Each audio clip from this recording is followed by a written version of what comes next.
China జనాభా ఎలా పెరిగిందో వేరే చెప్పనక్కర్లేదు. మరి 80ల్లో అయితే అతి వేగంగా జనాభా పెరగడంతో ప్రభుత్వం చాలా కఠినంగా వ్యవహరించింది. ఒకరి కంటే ఎక్కువ మందిని గాని కంటే జైలుకే. దీంతో 2010 వచ్చేసరికి జనాభా దారుణంగా పడిపోవడమే కాదు, ఆడ మగ రేషియో కూడా పడిపోయింది. మగవాళ్లకు ఆడపిల్లలు దొరకడం కూడా కష్టమైంది. అయితే 80ల్లో ఒక్కరే సంతానం కావడంతో చాలా మంది ప్రెగ్నెంట్ అయినా ప్రభుత్వ రికార్డుల్లో ఎక్కించుకునేందుకు వెనకడుగు వేసేవారు. ఎందుకంటే మగ సంతానమే కావాలని పట్టుబట్టేవాళ్లు. మగ పిల్లలు ఉంటే వృద్ధాప్యంలో తోడు ఉంటారనే ఒక భరోసాతో పాటు మూఢనమ్మకం వారిని తప్పుదోవ పట్టించింది. మగ పిల్లలే తెలివైన వారనే మూర్ఖత్వం చాలా మందిలో ఉండేది. దీంతో ఆడపిల్లలను వదిలించుకునేందుకు నానా తంటాలు పడేవాళ్లు. ఆ రోజుల్లో చైనాతో పోల్చుకుంటే మన దేశం చాలా బెటర్. గర్భంలో ఉండగానే ఆడ మగ అని తెలుసుకుని ఆడపిల్లైతే అబార్షన్ చేయించుకునేవారు. మగ సంతానం కోసం తప్పించిపోయేవారు. అయితే షాంగ్ జాంగ్ అనే వ్యక్తి పెళ్లి చేసుకున్న పిల్లలు కాలేదు.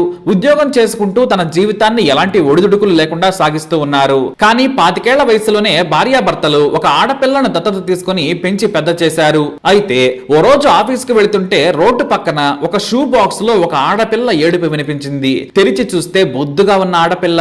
చాలా మంది చూసి చూడనట్లు వదిలేశారు. కానీ మానవత్వం ఉన్న షాంగ్ ఆ పాపను ఇంటికి తీసుకొచ్చారు. దత్తత తీసుకుంటున్నట్లు ప్రభుత్వ ఆఫీసులో పాప పేరు నమోదు చేయించాడు. అయితే అప్పటికే వారికి దత్తత తీసుకున్న కూతురు కూడా ఉంది. చాలా పెద్ద వయసుకే వచ్చింది.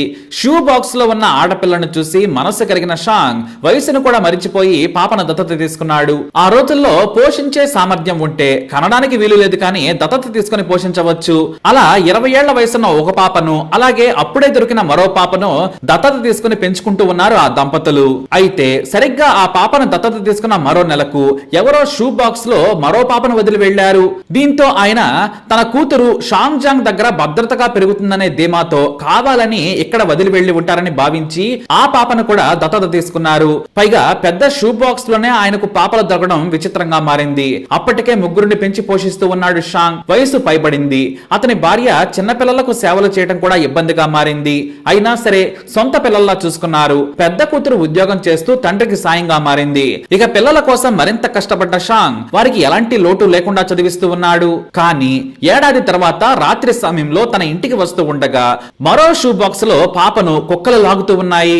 జనమేమో ఆ కుక్కని రాళ్లతో కొడుతూ ఉన్నారు. కానీ ఆ కుక్కలు కదలడం లేదు. దీంతో ధైర్యం చేసిన షాంగ్ తానే కుక్కలు దాడి చేస్తాయని తెలిసిన మరో నలుగురి సాయంతో దగ్గరకు వెళ్లి పాపను తీసుకున్నాడు. అప్పటికే ఒక కుక్క అతనిపై దాడి చేసింది. అయినా పాపను జాగ్రత్తగా తన చేతుల్లోకి తీసుకుని ఇతరుల సాయంతో వాటిని వెళ్లగొట్టాడు. అదృష్టం కొద్దీ పాప మోహానికి ఎలాంటి గాయం కాలేదు. ఆసుపత్రికి తీసుకెళ్లి ట్రీట్మెంట్ చేయించాడు. కానీ ఆ పాపను కూడా ఎవరూ దత్తత తీసుకునేందుకు ముందుకు రాలేదు. మరో పాపను తాను దత్తత తీసుకోలేదని ప్రభుత్వ అనాథ పిల్లల ఆశ్రమంలో చేర్పించాడు. కానీ అతని మనసు ఊరుకోలేదు. ఆ పాప మీద మనసు లాగడంతో ఈ ఒక్క పాపను ఎలాగైనా పెంచి పెద్ద చేస్తానని షాంగ్ నిర్ణయం తీసుకొని ఇంటికి తీసుకొచ్చుకున్నాడు. అతని భార్య కూడా తీసుకురమ్మని ఒత్తిడి చేయడంతో తానే వెళ్లి మళ్లీ దత్తత పత్రం సమర్పించుకుని వచ్చాడు. ఇది 20 ఏళ్ల క్రితం జరిగింది. ఆ కూతుళ్లంతా కూడా పెరిగి పెద్దవారయ్యారు. ఉన్నత స్థానంలో ఉన్నారు.